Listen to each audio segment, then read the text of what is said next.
Para terminar este apartado de geoprocesamiento, veremos dentro del ArcToolbox de ArcMap cuáles son las herramientas y grupos de ellas más comúnmente utilizadas. No obstante, dada la inmensa cantidad existente, os recomiendo que las vayáis explorando por vuestra propia cuenta y consultando la ayuda de cada una de ellas, para así poder llegar a conocer y entender todo lo que se puede llegar a hacer con dichas herramientas, y cuáles se adaptan mejor a vuestro flujo de trabajo y necesidades. A lo largo de este tema ya hemos ido viendo dónde se encuentran algunos de los geoprocesos dentro de esta lista de ArcToolbox. Principalmente los que hemos visto se encontraban en el 3D Analysis Tools y en Analysis Tools. Como vemos, todas estas herramientas se encuentran agrupadas en bloques o grupos temáticos. Muchos son coincidentes con las extensiones que se pueden activar y desactivar en ArcMap. Y aunque puede ser abrumadora la enorme cantidad de herramientas que podemos ver aquí, si vamos desplegando todos los iconos estos, vemos que a su vez ahí dentro de cada grupo hay otros subgrupos, un poco por temas, a la hora de administrar y ordenar todas las herramientas de geoprocesamiento de las que dispone ArcMap. Pues bien, iremos viendo un poquito dentro de cada uno de estos grupos cuáles son las más utilizadas. Pues bien, dentro del 3D Analysis Tool ya hemos visto algunas de ellas, sobre todo en el apartado de conversión, como el Raster to Thin o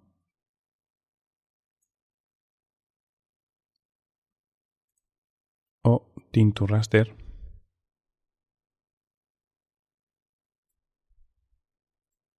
Aunque vemos que también soporta muchos otros formatos. Este, por ejemplo, del LAS corresponde a formatos de láser de LiDAR, datos láser de LiDAR.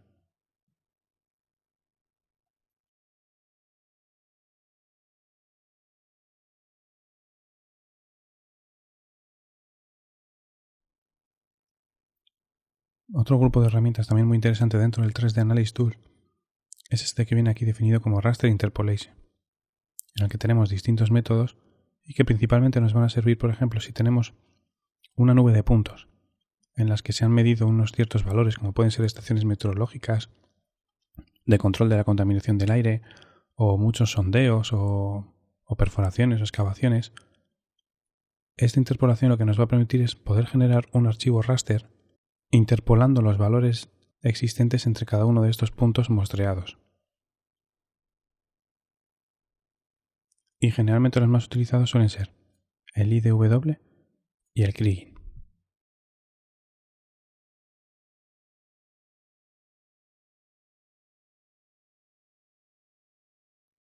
Aquí tenemos algunas de las herramientas que hemos estado utilizando a lo largo de este tema, como el Aspect o el Contour, el Hillshade o el Slope.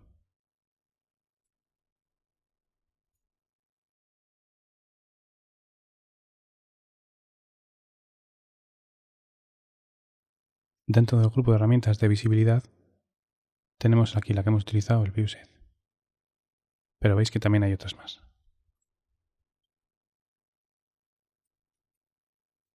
Dentro del grupo de Analysis Tools tenemos las principales herramientas de geoprocesamiento, como son las de recortar, selección. Esta también está muy utilizada, nos permite generar una consulta, como lo hemos visto en las propiedades, un definition query, de manera que el resultado de esta herramienta es un nuevo archivo que contiene la información filtrada.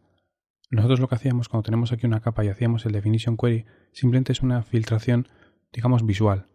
Los elementos siguen existiendo en la capa original. Sin embargo, utilizando la herramienta select, lo que conseguimos es generar un nuevo archivo que solo tiene lo que nosotros hemos querido. En el apartado de overlay están la mayoría de las que hemos visto, la de borrar, identidad, intersect, el spatial join, etc. De proximidad también tenemos el buffer, la creación de polígonos Thyssen. Esta herramienta es muy útil si queremos generar múltiples buffers. Hemos visto solamente, por ejemplo, la creación de uno, hemos dicho que era de 15 metros, pero nos puede interesar generar diversos buffers, por ejemplo, cada 100 metros, cada cierta distancia. Por ejemplo, podemos generar 10 buffers de 10 metros cada uno. En el apartado de Cartography Tools las hay muy interesantes, pero tampoco son de las más utilizadas. Simplemente recomendaros que echéis un vistazo y vayáis consultando la ayuda y la información de cada una de ellas a ver si alguna os puede ayudar en vuestro trabajo. Este grupo de herramientas de Conversion Tools es uno de los más importantes y utilizados.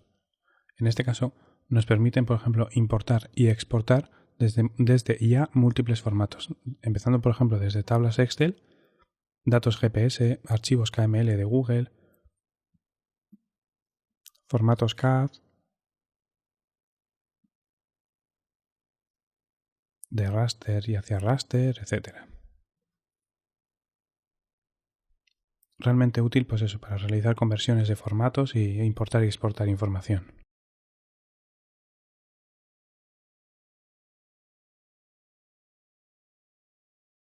Del Data Management Tool, de los más utilizados se encuentran en el apartado de Features, en el que vemos, por ejemplo, el multipart o single part que hemos visto, y hay otros muchos, como a la hora de convertir, por ejemplo, objetos a línea, objetos a punto, objetos a polígono.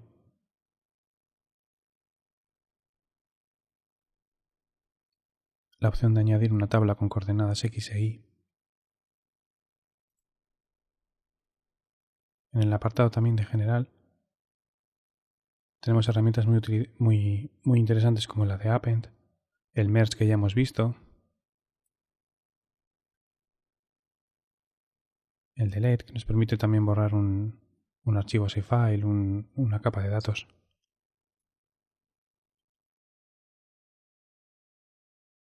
En Generalization tenemos el Dissolve que ya hemos visto y luego estos relacionados con la eliminación.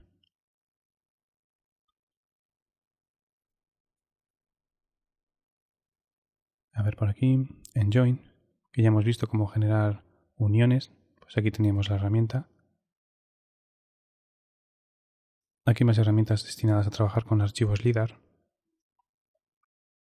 Fotos, nos permite importar fotos que tengan información geográfica obtenida a partir de un GPS, de manera que directamente nos crea los puntos en los que se ubica cada una de estas fotos. Este grupo también es muy importante, el de Projections and Transformations, ya que nos permite definir la proyección de muchas capas de información que vamos a descargar de Internet y que no llevan correctamente implantada el sistema de coordenadas. Y esta otra también lo que nos permitirá es hacer transformaciones y conversiones. Si por ejemplo tenemos alguna cartografía que ya tiene ciertos años y que estuviera en el sistema de coordenadas ED50, de esta manera el sistema va a detectar que el origen es ED50 y podremos convertirlo y proyectarlo a, por ejemplo, el ETRS89, que es el que se utiliza ahora mismo en España.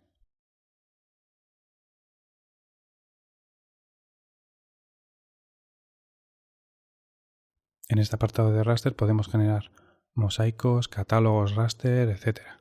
Realmente interesante si tenemos que trabajar, por ejemplo, con una colección muy grande de fotografía aérea o mucha cartografía en formato raster.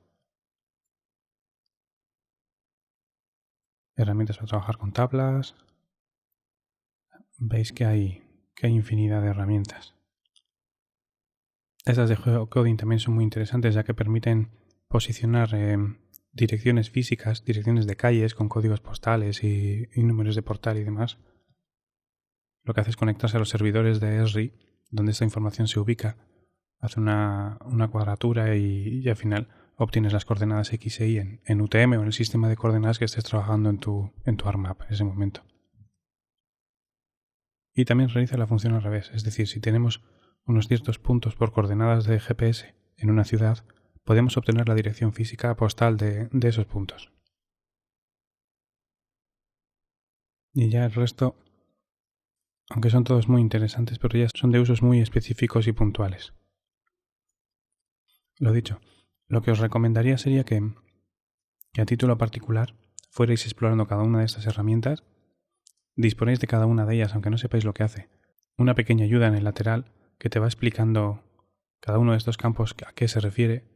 También tenéis un botón de Tool Help que te explica todo el procedimiento, incluso su formato en Python.